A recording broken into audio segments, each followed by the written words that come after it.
Hi guys, welcome to another Wednesday drive with me.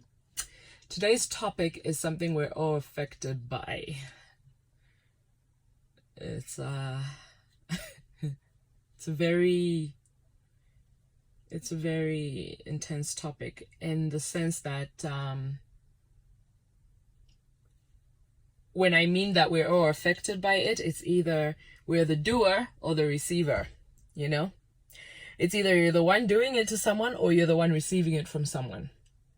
That's what I mean. We've all been there, we've all done it, we've all been through it, you know?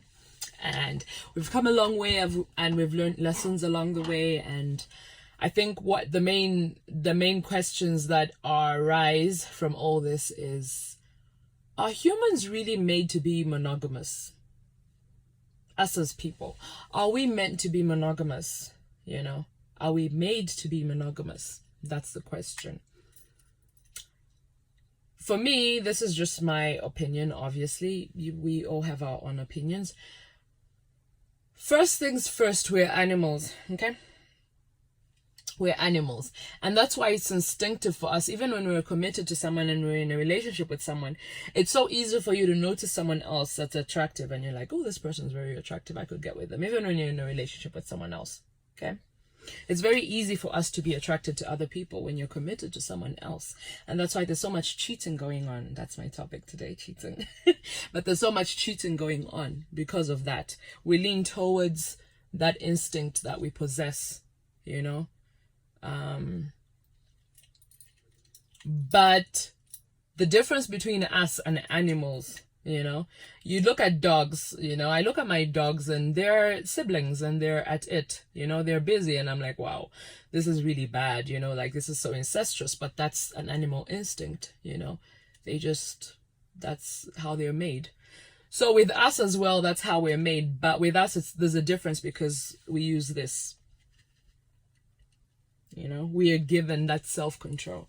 So even when you're about to be intimate with someone or you're about to make a decision in life or anything, you use this and you're just like, okay, is this going to, you know, is this going to set me straight? What consequences am I going to get if I go through with this, you know? Yeah, everything in life, you know, has consequences. Whatever decisions you make, you get consequences from that. So,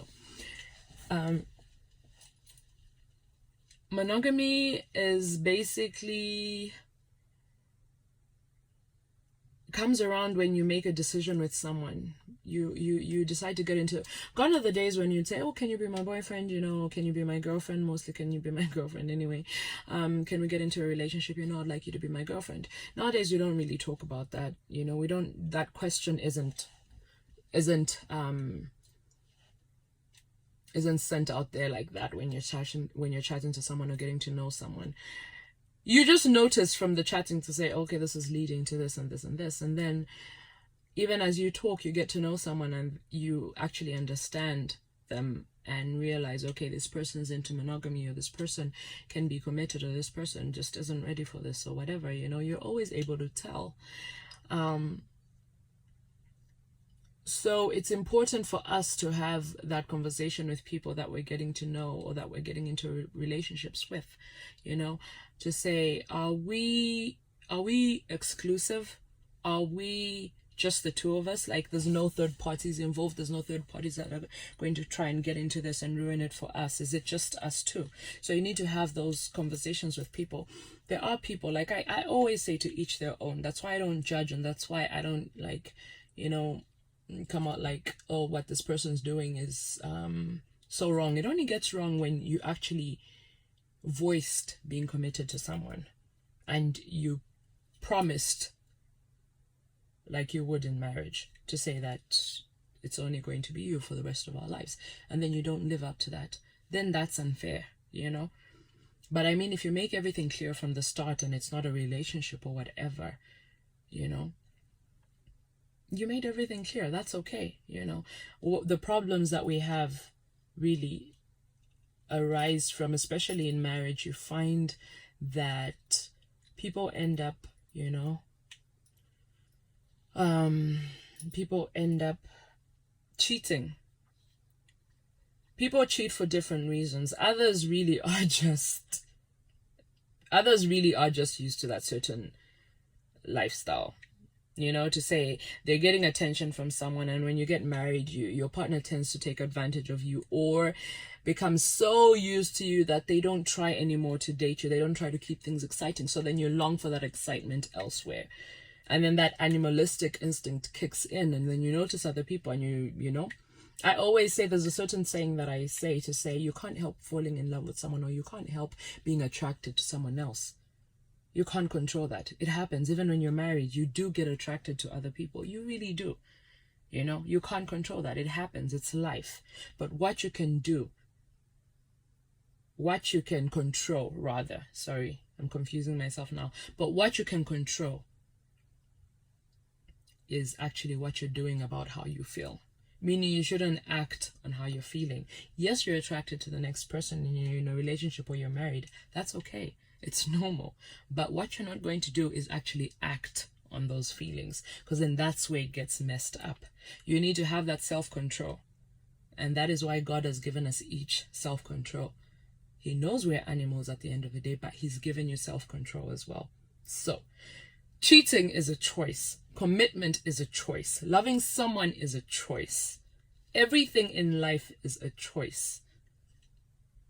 You get into a relationship, you fall out of love, okay? Marriages have seasons where you're loving someone, you hate someone, you can't be with someone, you totally can't stand someone. That is just the way relationships go. That's just how they flow.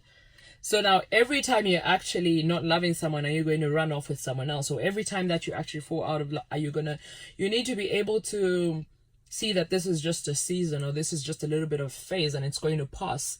And you need to welcome that phase and get through it. Tell your partner how you feel. Oh, this is how I'm feeling and stuff. Or when you do this, you make me feel a certain type of way, So all this really is just communication and stuff. No one's perfect. Don't get me wrong. No one's perfect. And I think what irritates us a lot is people that try to come out like relationships or marriages are like a bed of roses, and it all seems so, Yes, obviously we're not going to tell the whole world to say we're having issues. No one must know your business, but there's a difference. You need to be real with these things and say, listen, if someone's asking you for advice, say, listen, I'm getting into a relationship or I'm getting married, give it to them raw. Just say, listen, this is what to expect. Every marriage is different, quite all right, No one goes through the same stuff, obviously, but there's basic experiences that everyone goes through in marriage, and that's the seasons. The season of loving each other and the season of hating each other. The season of actually tolerating someone and the season of wanting to get out. Everyone goes through those seasons, but what matters is how you eventually rise from that. So that's what's important.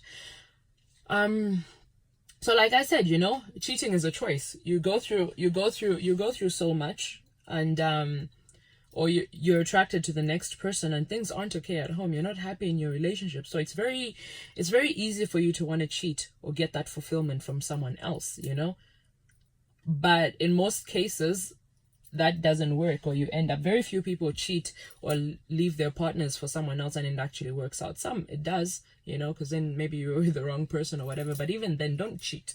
Just say, listen, I can't do this anymore. Let me get out.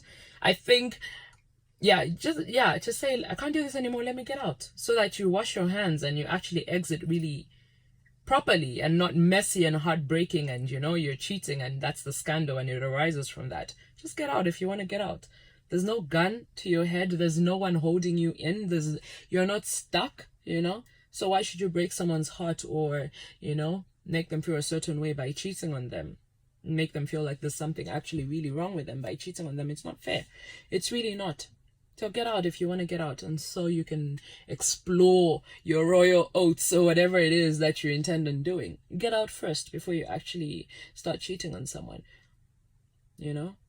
So if you still want to be in a relationship, then you have every responsibility, and you are required to try your best. And trying your best is not entertaining any other vices that could threaten your union, So we really need to start looking at that. I think for us, for this generation mainly, I feel like we have it so hard. It's not as easy as our parents, because now we have social media, and you can someone's just at a click of a button, you can start chatting to someone. It's so easy to fall into that trap, and before you know it, you're talking about things that you shouldn't be talking about, and you're just going all the way in, and it leads to something else.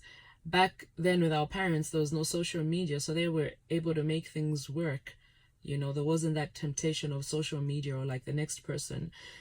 There's always like, this generation, people always have like backup. You know what backup is, right? Like, things are not working out, there's always someone standing in line ready to take over. Like, oh, you're acting like that, I can get with someone else. There's always backup, and it's pretty sad. It really is sad, but these are the times that we're living in. So our parents didn't have that, because all they had was each other. They had no social media threats. They had no, it was easy for them. Their relationships were easy to work, because I honestly believe that, because they didn't have social media. They were not in that, they were not in those days that we are in today. And that really is our curse today. Social media really is the curse of everything. It's a good thing in a way, it helps with your businesses, and it helps with your networking or whatever, but it's a curse to relationships as well. It really is. I'm a strong believer of that, and yeah, but it is what it is. We have to live with what we have, and these are the times now. We're moving forward with technology and everything happening, so we have to move right ahead with it. But that's where you have to make decisions and choices. We're becoming way too